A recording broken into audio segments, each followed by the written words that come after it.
We are back. It's the Joe Holka Show presented by Line Movement. Week 17 stacks plus lineup builder. Obviously, I don't have to do this alone, thankfully. You guys have loved, I guess I used to do these by myself, and people wanted a little bit more input. So we've been bringing in my boy Ryan Hodge, obviously DFS, esports enthusiast, he calls himself, also very deep in the weeds on crypto and Bitcoin. Hodge, I actually think that we talked about crypto very shortly after we first started talking about football, which is crazy. But how are you, my man?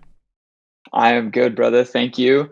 Always excited about week 17. Always excited when my father-in-law starts talking about crypto. That's why I brought it up. Good time to offload. Yeah. Exactly. When we got NFL players taking their paychecks in Bitcoin, all that stuff. But people don't want to hear about that, man. They want the answers to the test. Even this early in the week, people want their stacks, man. This week 17 thing overall, it's a week that is fun if you're paying attention, and is not fun if you just kind of go through your week I guess normally, because there's so much differences in just. It's not necessarily preseason, which I know you're in on as well, Hodge, but do you want to go into why this week is so much different than even week 16, 17 or week 16, 15?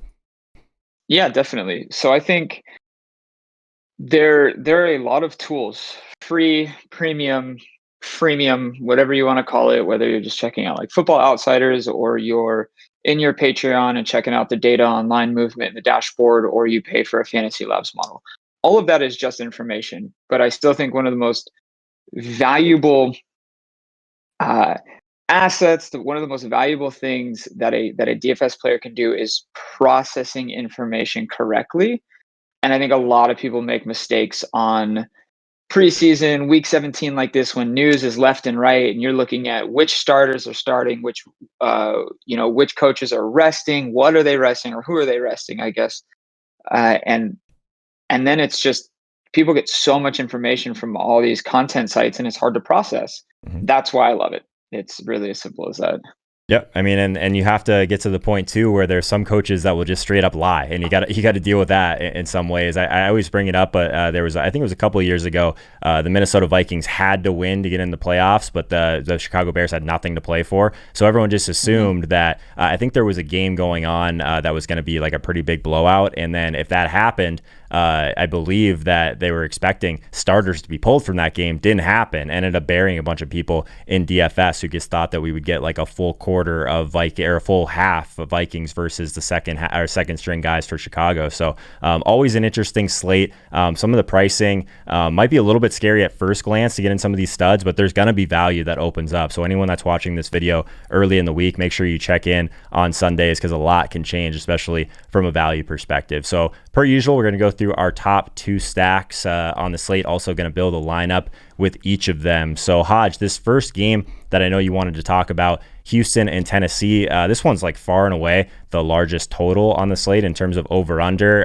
but a lot of people are expecting Tennessee to have a ton of success here. It sounds like you might want to stack up the other side of this game, so let's talk about this one first. Well, I just think to just hit on that point, I just think it's a way to be a little bit unique in this game. Like you said, the total opened at 55.5. It's already at 56.5. Both teams have great implied team totals. Both teams have bottom pass DVOAs, right? So some of the notes that I wrote down were Tennessee's 30th and Tennessee is 30th in pass DVOA, and they're 15th in rush DVOA. So not quite funnel, but there is a pretty large discrepancy there. And then you've got Houston is 29th in pass DVOA. So you also have Tennessee, who's running extremely fast, third quickest plays per second in situation neutral. Houston, more NFL median at I think 17th or 13th when leading, fourth when trailing, and 16th in situation neutral. So they're not slow, and I think that's reflected in the total, and people are going to be all over this game. It's expensive though, but there's going to be a lot of value this week, right? I'm sure we'll talk about Alexander Madison. I'm sure you've talked about him on some of your previous shows, like Locks of the Week. I don't know if James McCool talked about him or not, but there's a lot of value in him and Malcolm Brown too at the running back position. So yeah, we can get into those guys as we're building. Someone in the chat, Hodge, said that you have some beef in terms of hand building. So what are your thoughts on hand building versus using optimizers? I have no beef with hand building. I think what I do have beef with though is if you have a desktop or a laptop available to you, yet you build your lineups on your phone, Yes, I think you're thank you. doing yourself a disservice. That's all that I'm saying, is that you can be a lot more efficient. I hand build my single entry stuff. Mhm. Anything that I enter in the spy or the power sweep or anything that is a smaller field, 1 to 5 entries or 1 to 6 entries, are all hand built from me. I just to expand on this, I still use a model and a tool though, and I will still select guys. I Right. did a video and put it out on Sunday morning on Twitter of me creating a single entry, quote unquote, hand building. I was literally selecting players and saying, That's what this I is how thought. I you can mean, use to the be Fantasy fair, Labs I tools. consider that hand building still. Like you're still like, I mean, you're not just like hitting a button and it's just throwing in the projections. Like we're still thinking through Right. roster construction thoughtfully and all that stuff. So I don't know. I don't understand. If people don't think that's hand building, I guess I'm just wrong as well. Desean Watson, he's going to be your quarterback. Do you have a couple guys that you specifically want to pair him with? Are we bringing it back with Derrick Henry? Those are my biggest questions. No, I did not bring this lineup back with Derrick Henry. I Okay. brought this back with an onslaught with Houston. So Cooks, Kiki, and AJ Brown. I like it. So that is all the volume as far as I'm concerned in Tennessee. The only concern here is that, Tennessee gets up and it's 28 touches for Derrick Henry. Right. I initially thought that Henry might carry some chalk due to the matchup, due to him still, like, I know he didn't have a great performance in that Island game, but if you look at it, he still got touches. He's still at like 98 yards. I mean, he was like a couple yards away from the bonus. Mhm. And the field is not as recency biased as they used to be. But the first thing that I do for projections, and I've touched on this before just to give people some context, is I'll run like 1,500 to 2,000 to 10,000 optimized lineups with a foundation or with baseline projections with a little bit of randomness and variance thrown into them. Derrick Henry is only coming out in those optimals at 16%, where you guys have guys like Madison at 27, Malcolm Brown 33, Melvin Gordon 18, right? Like, and then it's Derrick Henry, Josh Jacobs, Montgomery, Aaron Jones are all kind of clumped. So we'll see what industry sentiment looks like as they start to push those guys up. But Henry doesn't catch passes, and a lot of people tout that, so it might suppress his ownership. I don't know, man. I actually don't know what to do with Henry's ownership. All of that being said, I was originally planning on just pivoting away from him, Mhm. right? As this team total is high, so there might be some chalk on this, but if we can pivot away from Henry, we should still be unique. But we'll see when the end of the week comes around what ownership really looks like. I think it is a good way to be unique. I think Henry will draw some ownership just because of the total in general. People are going to want to smash Derrick Henry in this one. So I think that I'm with you there. Let's preface this as we've been saying this is a millionaire maker lineup, but which is probably not very helpful. Let's just say that this is like a smaller field kind of tournament, like the ones that I typically play in, like kind of the mid stake, because I think that is a little bit better for a stacking video. And the millionaire maker, you kind of just need to hit like that 7-8 leg parlay to really get there. So let's put that in mind, at least as we're constructing this team. So we got our main stack. We could add Akins to it if we really wanted to, if we get in a bind later. But it sounds like you're on some of these running backs. Madison is actually pretty expensive. I think he's a great play, but he's 6,100. So let's start with Malcolm Brown at running back here. I should probably add the rest of the teams in so he pops up. There we go. All right. Do you have any other strong feelings on this lineup? We've got a decent amount of salary to work with, but we probably need at least one value. I did my research this week, Joe. I didn't just come up with a This stack. is like one of your favorite weeks, man. This is why I was excited for this. I absolutely love this week. So I think Malcolm Brown is great. The Arizona's like middle of the league in DVOA run defense, so it's not that big of a deal. Arizona's like quickest in the league in terms of seconds per play, so they should drive that up a little bit. I really want to work Austin Eckler into this lineup. Interesting. No one's gonna play this Kansas. guy. Yeah, dude, that's what I'm saying. So Kansas City should be resting their starters. They haven't said that, but they are playing for absolutely nothing. Nothing mathematically can change for them, win or lose, or any of the other results. So they're playing for nothing. So I think Eckler here against the Kansas City Chiefs, who are 29th in rush DVOA, is in such a good spot. Versus the Chargers, who should come out and play to win. I don't. What are they playing for? Nothing. I actually should double check. Nothing. I don't think they're playing for anything That either, was my right? concern with Eckler is like he's been banged up, right? Like he's like this injury that he has. Like we know Eckler's a part of the future, all of that stuff. But like at the beginning of the week, I loved the Chargers. Obviously, if we're going to get the KC backups as we expect, but I don't think people are going to play Eckler, man. So I kind of like that as a one-off. I'm with you.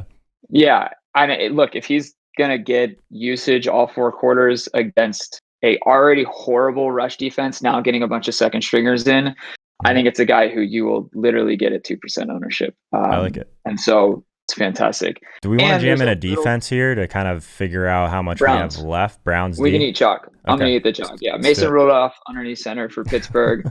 Browns playing for a lot here, so I'm totally good with the Browns. Cool. So we have more the Browns are flexibility than I expected. Eliminated. Winning in, right? For Cleveland? Yeah, I believe so. I'll double check that quickly. I really only looked to see who was confirmed resting starters, and the only thing that I wrote down was Chiefs, Steelers, and the Bills have not said anything, but the market definitely indicates that they are.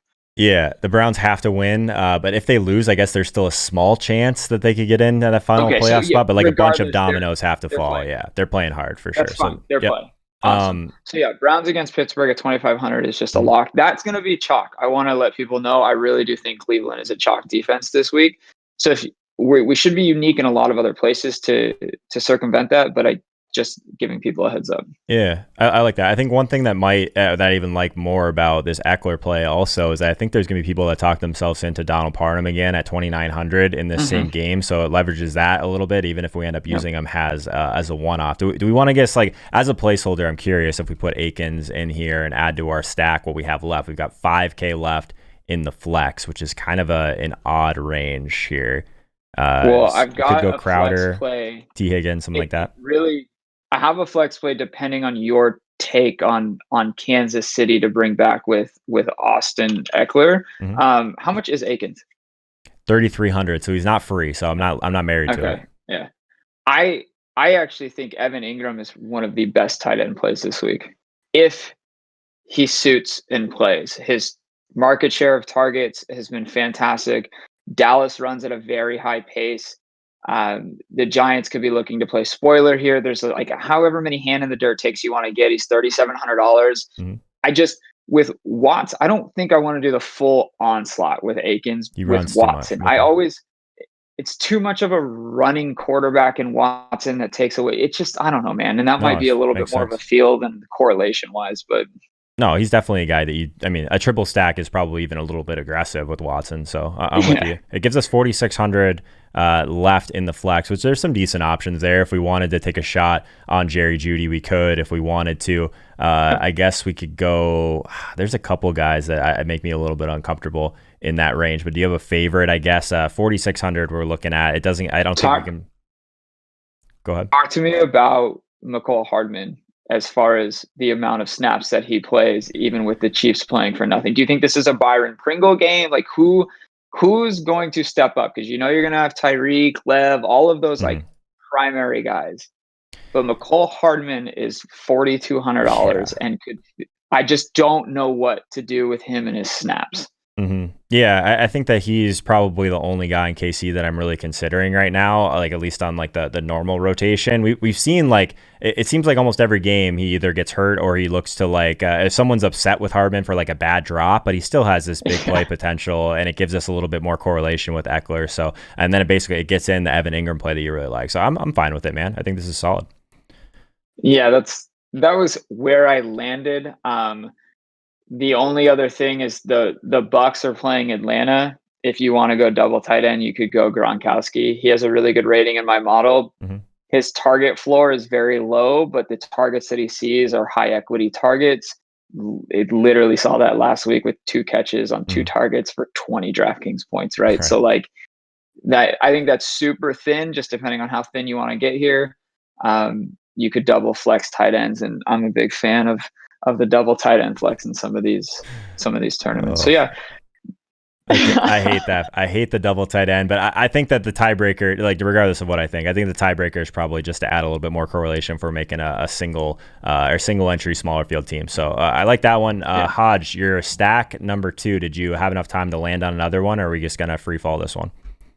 Yeah, I think I'm going to lean on you a little bit here. Mm-hmm. There were some games that I liked. I really liked the Tampa Bay Atlanta game. You have two teams that play at a quick pace. You have a great team total here.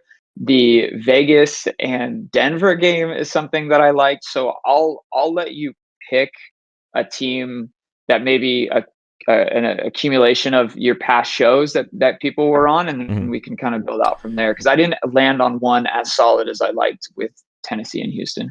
Yeah, I wish the pricing was a little bit better on some of the Packers players. You could go like right back to the well with Rodgers, because I mean both teams are going to be playing hard in that one. So that's a game that's easier to figure out, just because you know that Chicago and Green Bay are both going to be playing hard. I think this Jacksonville and Indy game is interesting, but there's not like a quarterback situation that I'd want to like really be overweight on. So I think if we were going to pick one, it would probably be either that Tampa game that you mentioned or this Green Bay game. Do you have a preference on those two?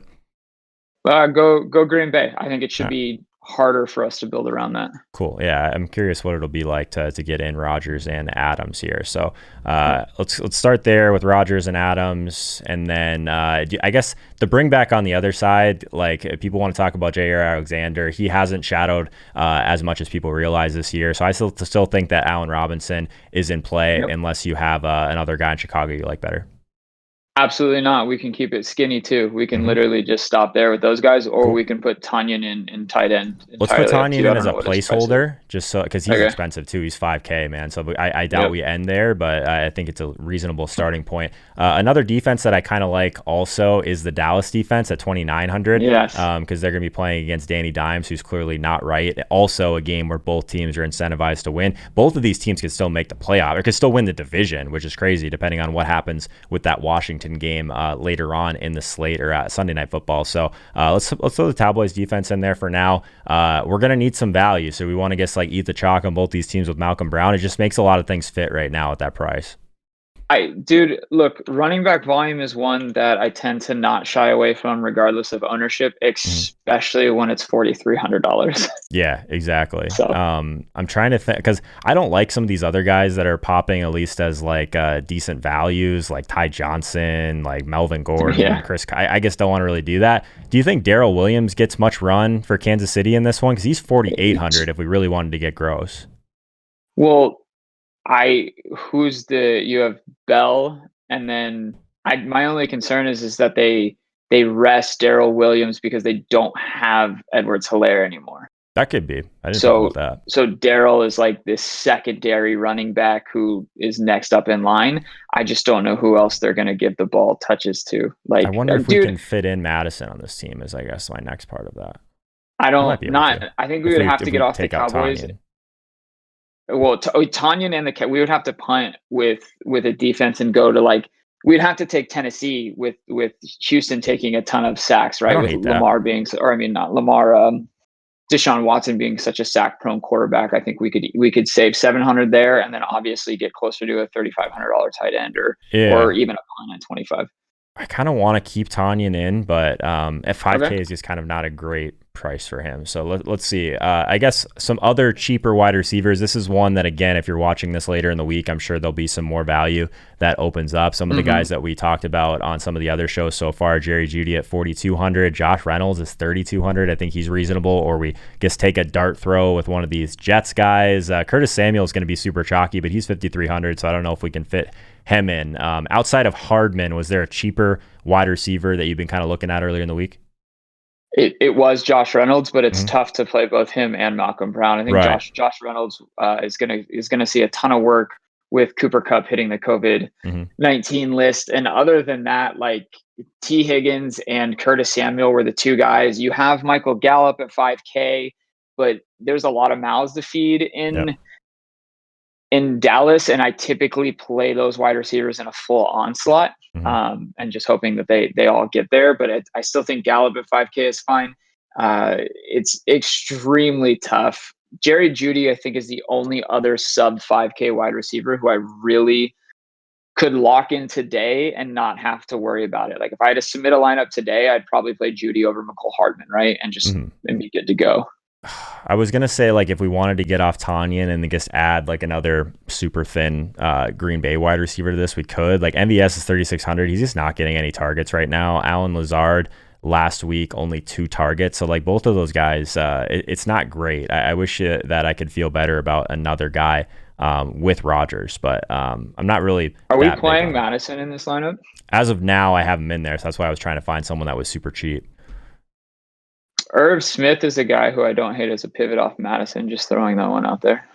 I don't mind that. I'm a big Irv Smith guy. That's more just hashtag content, not for this lineup. Just as people are building while they're listening to this. Yeah, I think that's interesting. Well, let's leave Madison and Tanyan in for now and see what happens if we put in Jerry Jeudy. Because that price just keeps standing out to me for whatever reason.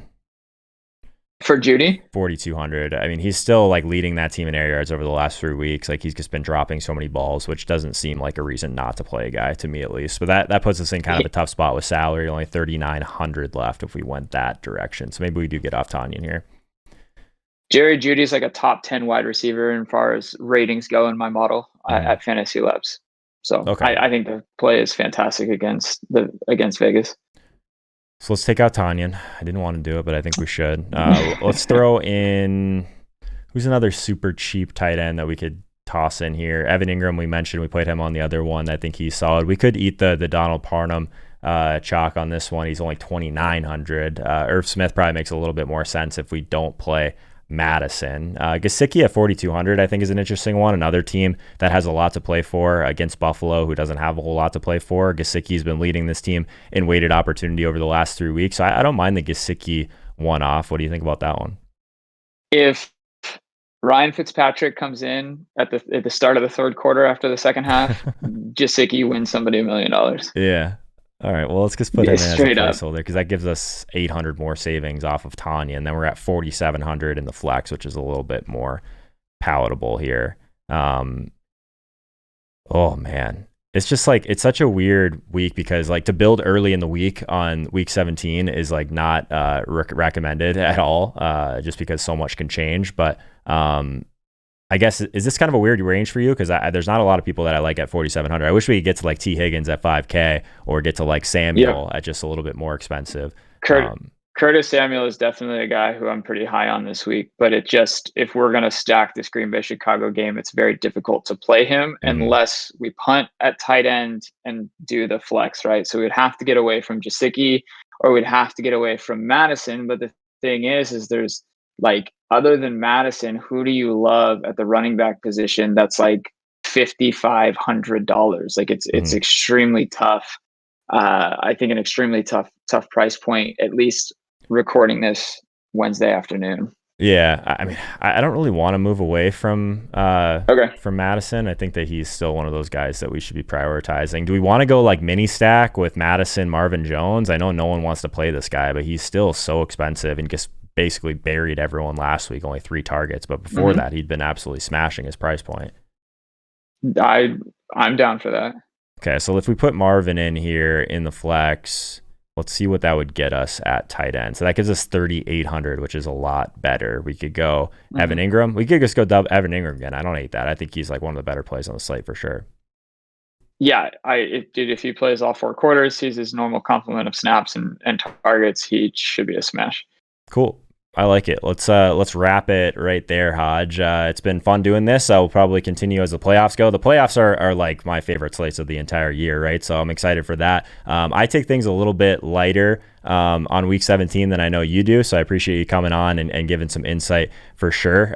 Anything else before we wrap this one, man? I think it's been a good season overall, but it's been nice to add you to this segment.